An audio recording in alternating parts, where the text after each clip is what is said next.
కంచికామకోటి పీఠాధిపత్యం వహించిన చంద్రశేఖరేంద్ర సరస్వతి మహాస్వామి వారు ఒకానొకప్పుడు మధ్యాహ్న భోజనం పెడుతున్నారు. ఆయనకి భిక్ష అంటారు. ఆ భోజనం పెడుతుంటే ఆయన అన్నం తిని పప్పు బాగుందిరా దేంతో చేశావని అడిగారు వంటవాణ్ణి.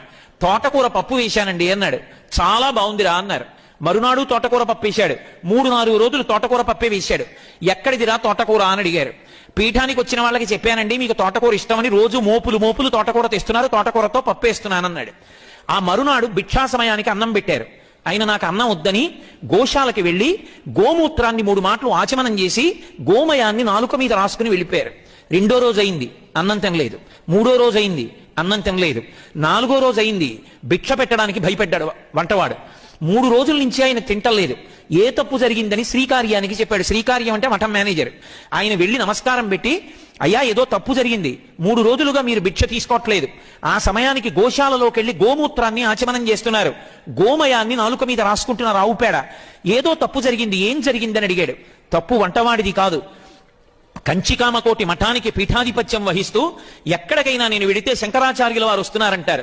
శంకరాచార్యుల వారి పేరు చెప్పుకుని బ్రతకవలసిన వాణ్ణి, కాషాయం కట్టుకుని అన్ని విడిచిపెట్టి దేనికి లొంగకుండా ఉండవలసిన వాణ్ణి, తోటకూర పప్పు బాగుంది అని రుచికి లొంగిపోయాను. ఆ మాట అన్నాను కాబట్టి వాడు రోజు తోటకూర పప్పు పెడుతున్నాడు. ఏ నాలుక రుచికి లొంగిపోయిందో ఆ నాలుకతో రేపు పొద్దున్న శంకరాచార్య కంచికామకోటి పీఠాధిపత్యం వహించిన చంద్రశేఖరేంద్ర సరస్వతి మహాస్వామి వారు ఒకానొకప్పుడు మధ్యాహ్న భోజనం పెడుతున్నారు. ఆయనకి భిక్ష అంటారు. ఆ భోజనం పెడుతుంటే ఆయన అన్నం తిని పప్పు బాగుందిరా దేంతో చేశావని అడిగారు వంటవాణ్ణి. తోటకూర పప్పు వేశానండి అన్నాడు. చాలా బాగుందిరా అన్నారు. మరునాడు తోటకూర పప్పు వేశాడు. 3-4 రోజులు తోటకూర పప్పే వేశాడు. ఎక్కడిదిరా తోటకూర అని అడిగారు. పీఠానికి వచ్చిన వాళ్ళకి చెప్పానండి మీకు తోటకూర ఇష్టమని, రోజు మోపులు తోటకూర తెస్తున్నారు, తోటకూరతో పప్పు వేస్తున్నానన్నాడు. ఆ మరునాడు భిక్షా సమయానికి అన్నం పెట్టారు.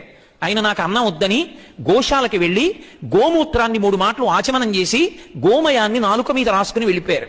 2వ రోజు అయింది, అన్నం తినలేదు. 3వ రోజు అయింది, అన్నం తినలేదు. 4వ రోజు అయింది, భిక్ష పెట్టడానికి భయపడ్డాడు వంటవాడు. 3 రోజుల నుంచి ఆయన తింటలేదు. ఏ తప్పు జరిగిందని శ్రీకార్యానికి చెప్పాడు. శ్రీకార్యం అంటే మఠం మేనేజర్. ఆయన వెళ్ళి నమస్కారం పెట్టి, అయ్యా ఏదో తప్పు జరిగింది, 3 రోజులుగా మీరు భిక్ష తీసుకోవట్లేదు. ఆ సమయానికి గోశాలలోకి వెళ్ళి గోమూత్రాన్ని ఆచమనం చేస్తున్నారు, గోమయాన్ని నాలుక మీద రాసుకుంటున్నారు, ఆవు పేడ. ఏదో తప్పు జరిగింది, ఏం జరిగిందని అడిగాడు. తప్పు వంటవాడిది కాదు, కంచికామకోటి మఠానికి పీఠాధిపత్యం వహిస్తూ ఎక్కడికైనా నేను వెడితే శంకరాచార్యుల వారు వస్తున్నారంటారు.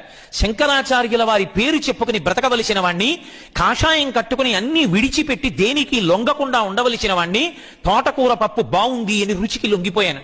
ఆ మాట అన్నాను కాబట్టి వాడు రోజు తోటకూర పప్పు పెడుతున్నాడు. ఏ నాలుక రుచికి లొంగిపోయిందో ఆ నాలుకతో రేపు పొద్దున్న శంకరాచార్య